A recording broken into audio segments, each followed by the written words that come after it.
Yeah, I did.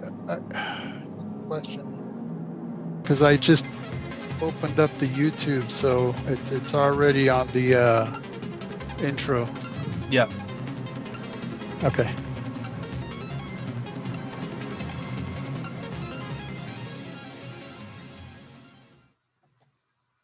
Hi, folks, and we're live with this special edition of From the Dark.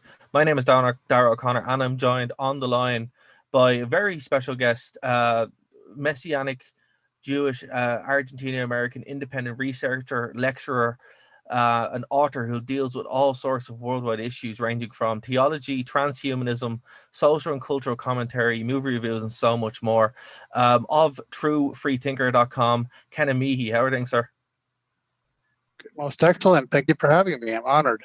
Oh, no, the honor is all mine, sir. Incidentally, just for you and your audience, I wore my Property of Giant Killer Team t-shirt. I love it. So appropriate. It's so appropriate. Yeah, so we did a show a couple of weeks ago, almost a couple of months ago now, on the Nephilim and the Giants and all that kind of good stuff. So you reached out to the show directly about your new book, and I haven't had a chance to read all of it, I will be honest, but I had a chance to read through some of it, and I'm not shocked that you kind of took aim at the big names in it, but what kind of prompted the book in of itself, and what's your background coming towards it? Well, and I'm glad that you stated it as Nephilim and the Giants, because that distinction will become important as we discuss it. That's been a fascinating issue for me for years now. And I wrote a book titled "What Does the Bible Say About Giants and Nephilim?" Styled giantology, and I thought, well, I'm sure that's the only book I'll ever write about this issue. So I thought I was pretty much done. So I thought that would be the only one. I don't only focus on the Bible, but I also talked about certain issues that are attached to these, which is the whole Smithsonian claim, the accounts in old newspapers, the famous chart of giant skeletons you see all over the internet, and certain things like that. Well, but then after that book, I thought to myself, well, maybe I should, since that was Bible-based, maybe I should write another one on extra biblical texts. So I wrote another one just on that, called The Apocryphal Nephilim and Giants. And then I thought, well, this is how, I have to go down the rabbit hole and all the rabbit holes. So then I thought, well, I wonder if maybe I should write one about what scholars and academics say about these issues. So then I wrote a book about that. I thought, well, maybe I'll write one about what more the common people think about these things. So I call them the pop researchers, being they're not necessarily credentialed in terms of scholarship or academics in this area, but they're extremely popular. So what are they saying about these issues? And so basically, I'm trying to get as good or well-rounded view on these issues as I can. And by the way, that includes, I always try to explain, I'm not just an armchair researcher, but I discuss these issues, and I've been discussing them with people all over the internet for years, hundreds of people. So I like to kind of get on the ground and just have challenge views, have my views challenged, see what we can come up with in terms of what is the actual case, what is the issue behind this whole thing. So anyhow, that's kind of how I came to it, is researching it from various vantage points. And this book in particular it's subtitled, okay, so it's Nephilim and Giants as per Pop Research, a comprehensive consideration of the claims of I.D.E. Thomas, Chuck Missler, Dante Fortin, Derek Gilbert, Brian Godawa, Patrick Heron, Thomas Horn, Ken Johnson, L.A. Marzulli, Josh Peck, Casey Quarter, C.K. Quarterman, Steve Quayle, Rob Skiba, Gary Wayne, Jim Wilhelmsen, et al., because there's actually many more. Those are just the more well-known people. Yeah. Okay. And based on their premise, okay, their premise being they want to start with the Bible Mm. and then pull into it anything else that might be relevant, such as apocryphal texts, epigraphical texts, folklore, legend, anything else. I thought, well, let me look at it from that perspective, which would be my own as well, incidentally. Okay. And I ended up finding that, well, the majority of what is simply factually inaccurate. And so that's kind of why I feel I need to give this long-winded introduction. So I'm not just some schlep showing up and saying, hey, these guys are wrong. Right. But just so it's known that just like people tell me all the time, they've done a lot of research in this area. Well, okay, so have I. Mm. And that's the issue, is that there's certain fundamental level issues that if you get those wrong, you will tend to get the rest wrong. So if you see it as a group of dots and the way that we connect those dots, right? A Mm. lot of the times the dots might be accurate, but the connections aren't, or the dots themselves are inaccurate, so the connections can't help but be inaccurate. Right. Just for our audience, the chat is open, so if anyone wants to add anything or ask any questions to Ken, please feel free to do so. Um, Going kind of into it in a bit more in depth, like obviously when you start researching, like our show was an introduction to it, and as someone who's listened to Coast yeah most of their life, the names that you pick up would be the guys who you're talking Right. talking about, right? And I think it's kind of a very interesting who you go for. LA Missouri, I wasn't expecting to see there, even though they're one of the big names. Steve Quayle is like the name in this. So let's Yeah. start there, because he's like the main guy who you would read to. His book Genesis 6 is like the starting point for most people dig into this. What specifically attracted you to kind of go there, and what points does he kind of get wrong on the connections from the dots, shall we say? Well, when we're dealing with Steve Quayle and particularly that book, we need to draw quite a distinction. One is you refer to it as his book, Mm, but it just so happens that through the course of the search, now this is after years of listening to these guys, reading their articles, yeah. I mean, very well exposed to them. Just for this book alone, I plowed through about 80 books. Well. And what I ended up realizing is that, as I actually posted with evidence on my website, that book contains plagiarized material. Wow. Okay, that's just a Okay. fact. So now there are, okay, let me put it this way.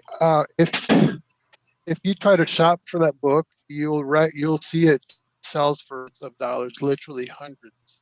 Mm, Okay, the first edition. Now I was able to buy the second edition, it's more reasonably priced, maybe $45. mm, That book contains 6 chapters that he just copied and pasted, which is okay because in this case it was from a book that's in the public domain. Okay, yeah. that's perfectly acceptable.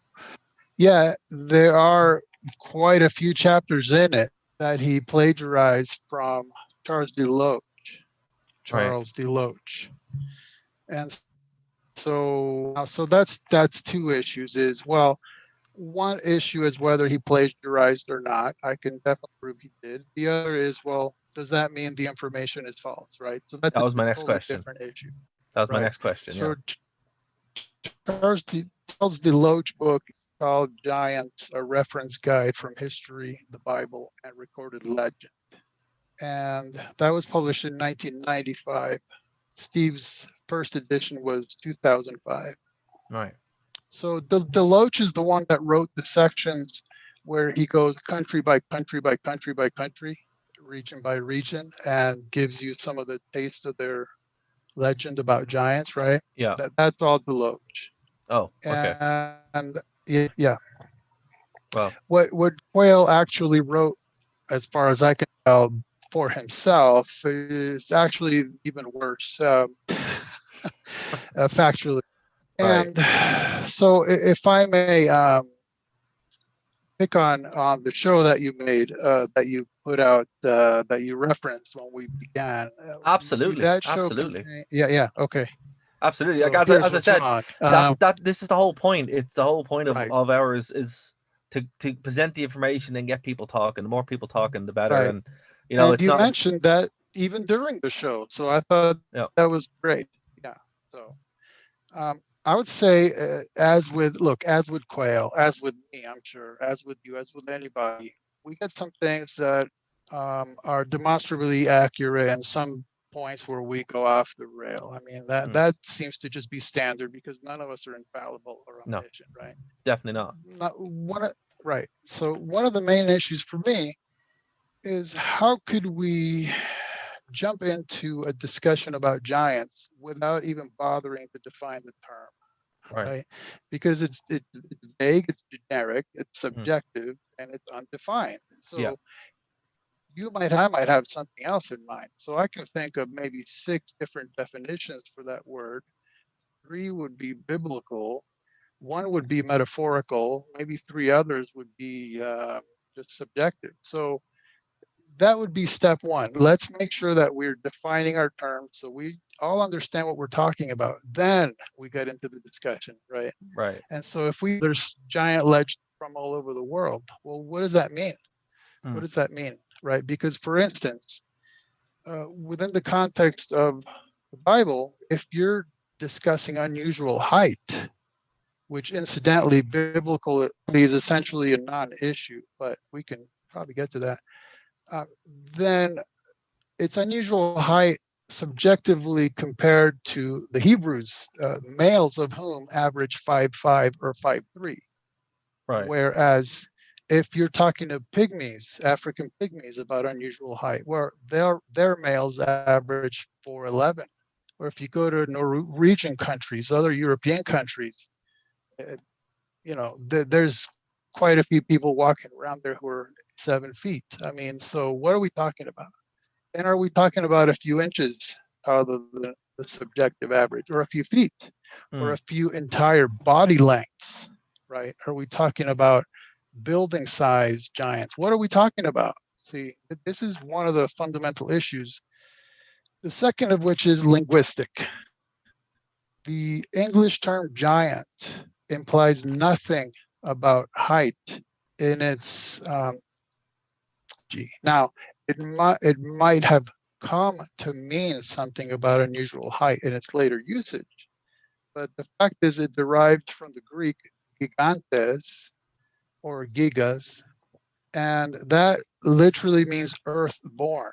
It right. implies nothing about height, usual or unusual. So you And think so, in that sense, fun. you think the terms for one reason or another have kind of been melded together where people assume that giants are the same thing across all way, and that's one of the biggest kind of misconceptions that people have. Again, yes, and just based on the fact that we would first need to discuss what does any given people group mean by that. Right. Right. Absolutely. So, Absolutely. for instance, when you're reading, I know that you guys discussed Genesis 6:4 specifically, and when you're reading an English version that is rendering, I can't even say translating, is rendering Nephilim as giants, Mm, you need to hit the brakes instantly and wonder why that's being done. right. The reason it's being done is because the translators of the Septuagint, a Greek version of the Old Testament from the 300s roughly BC, rendered Nephilim as gigantes. Yeah. So English some English versions just followed along and they just wrote giants instead of Giants. gigantes. Right. Now, Interesting. one of the problems is the Septuagint renderers also rendered Giborim as gigantes and also rendered Rephaim as gigantes. Right. And it's generally just a terrible idea to Mm. render more than one word with just one word because it causes confusion. Because Mm. now you have three different terms that refer to three completely different things. And then it's followed up by, well, look, giants, giants, giants. It's all giants. There you go.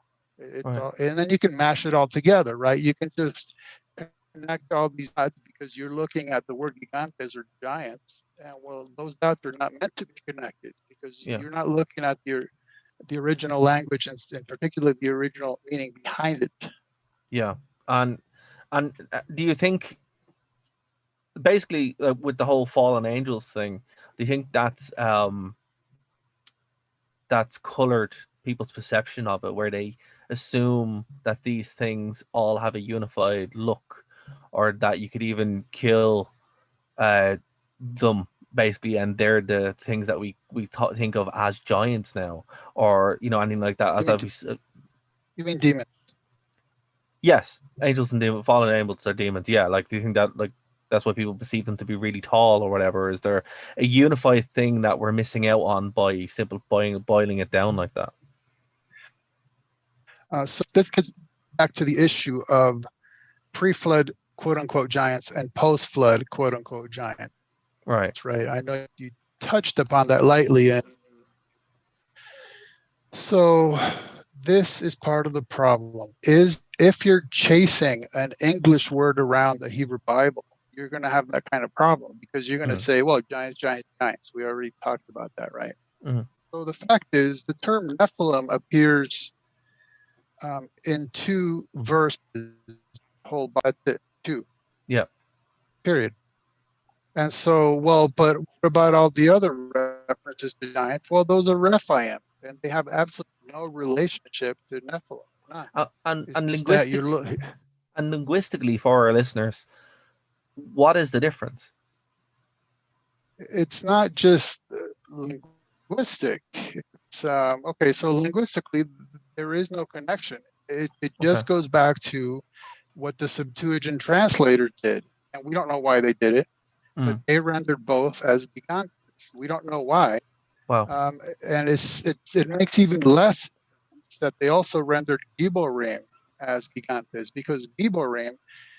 So if you notice, Nephil, Giborim, Rephaim, im is Mm. just a plural male ending for Hebrew words, Yeah. right?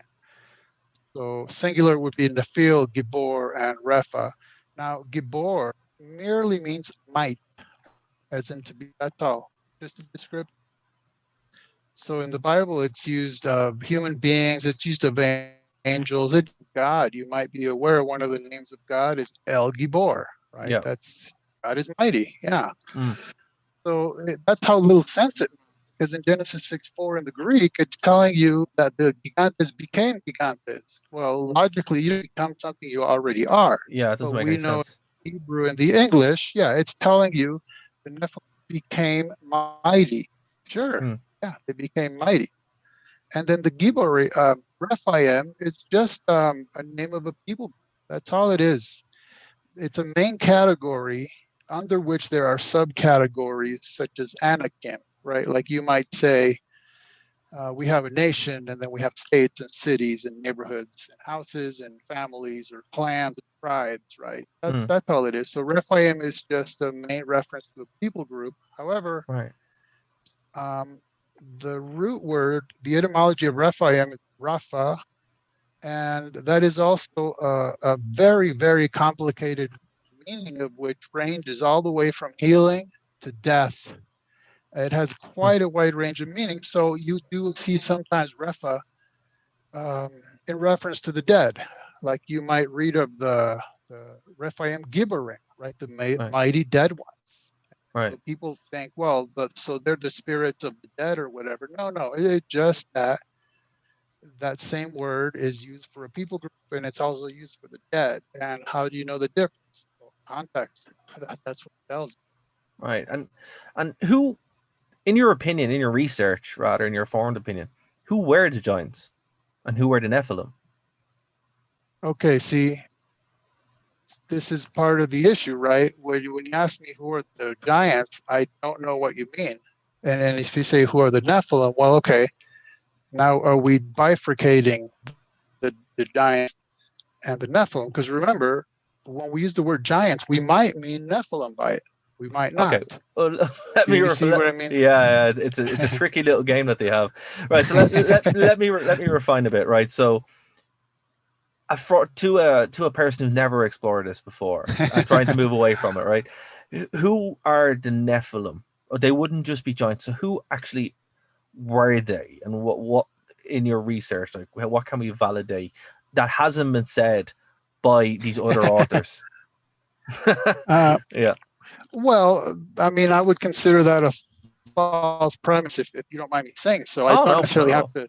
Not at all. Don't necessarily have to say something they haven't said, but I wrote a whole book just on the question of their parentage, because obviously, if we know who their parents are, we get an idea of who they were, right? Hmm. So, on the book on the Genesis 6 affairs, sons of God, angels or not, I went through almost a millennia texts um, of Jews and Christians from BC time till just past 500 AD, Hmm. showing you who thought of what as far as who are the sons of God in Genesis 6.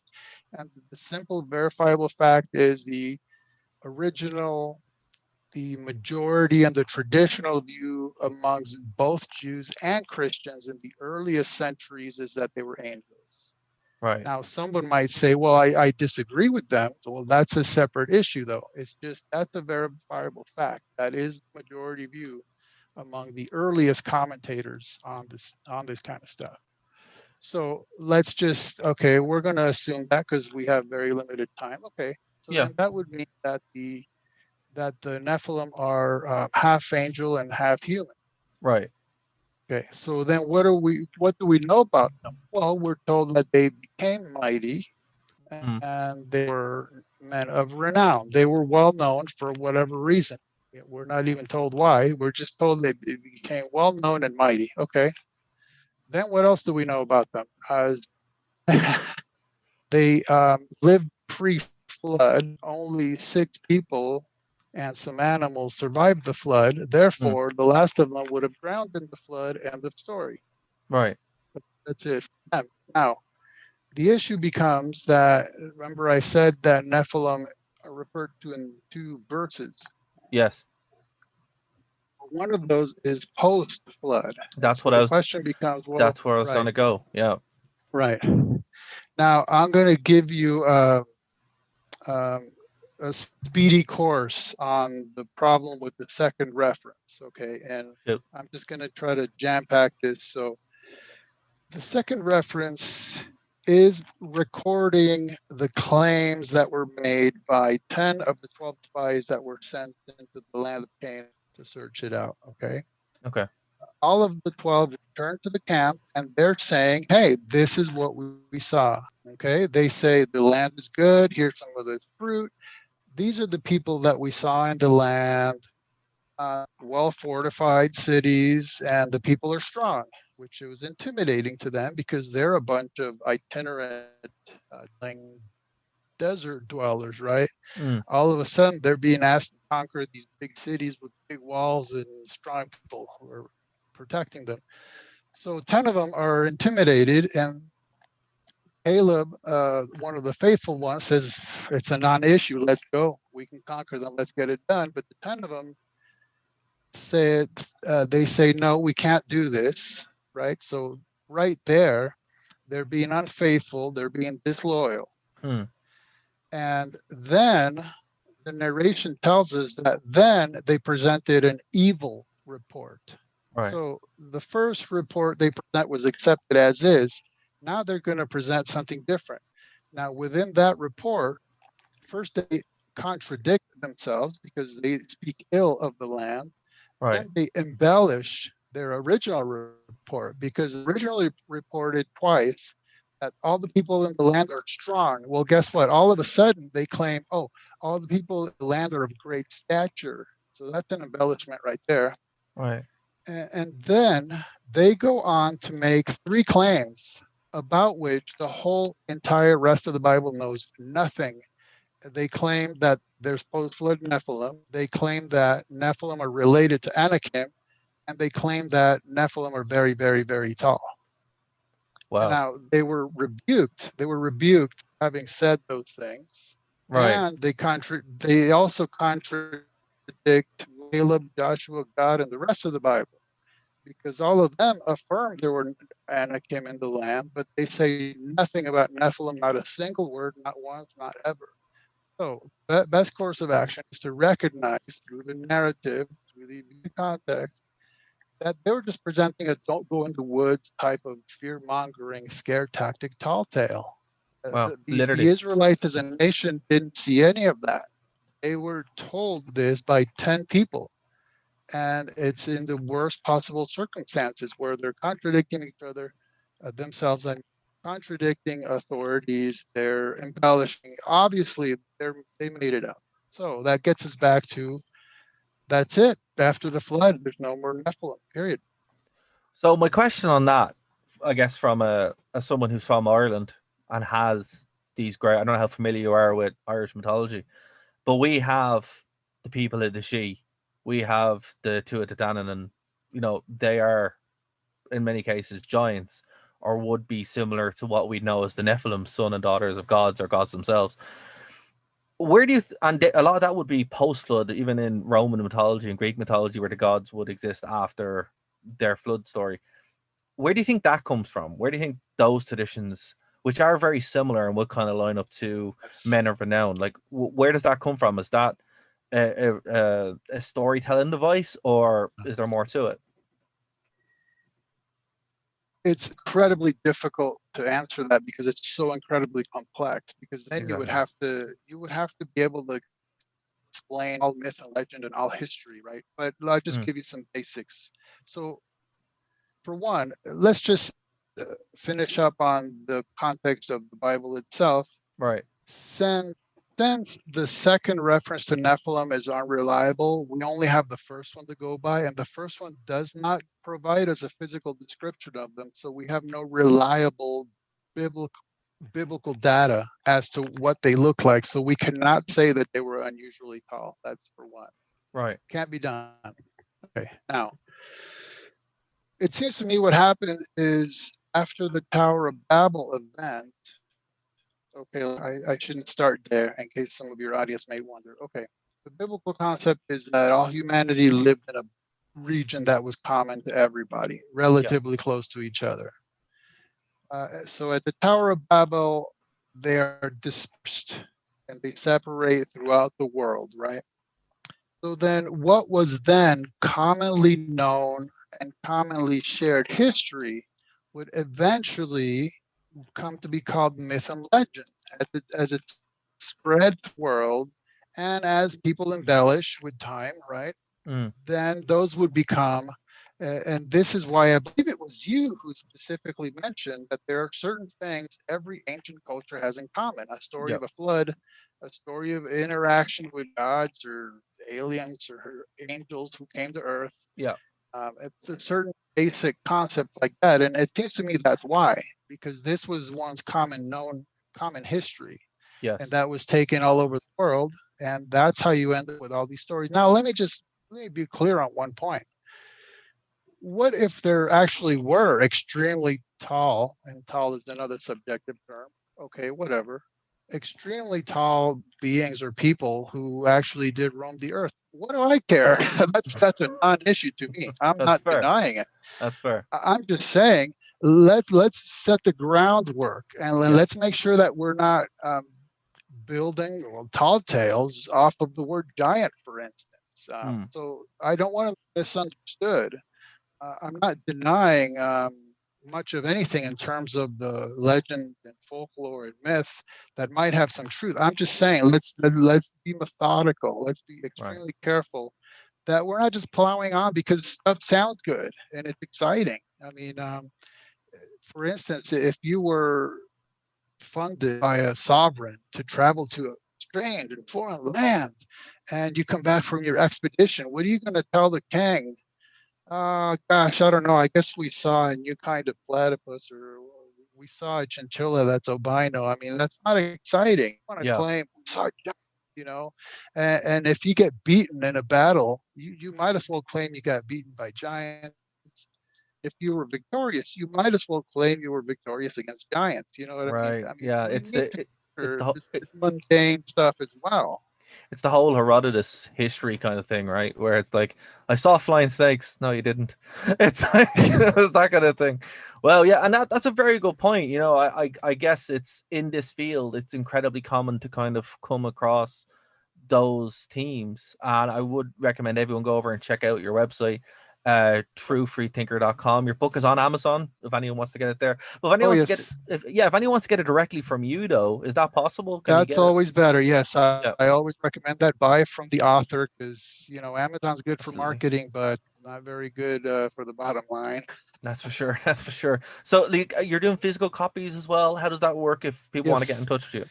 that's it. They just have to get in touch with me, and I can have it, no problem. Awesome. Well, I'll leave links up to everything on the description below. Ken, So this has been much. fascinating, man. Thank you so much. We'll have to have you on again for a bit more. Yeah, When I'm I a mean, bit we more just informed. scratched the surface, right? Yes. Absolutely. Yeah. When I'm a bit more informed, I'll read your book and then we'll pick this up Well, because. appreciate it. Oh no, absolutely, man. This has been fantastic. Again, if people want to find you, go over to truefreethinker.com and your YouTube channel. I'll actually have a link to it. But we'll definitely have you back on, Yeah, man. yeah. I don't really do anything much on YouTube anymore, but they can just go to the website, and I have everything user friendly over there. Awesome. Well, we'll leave a link below for everyone there. But thank you so much for your time, sir. Appreciate it. Thank you for having me. Appreciate it. All right. Bye, guys. Talk to you soon.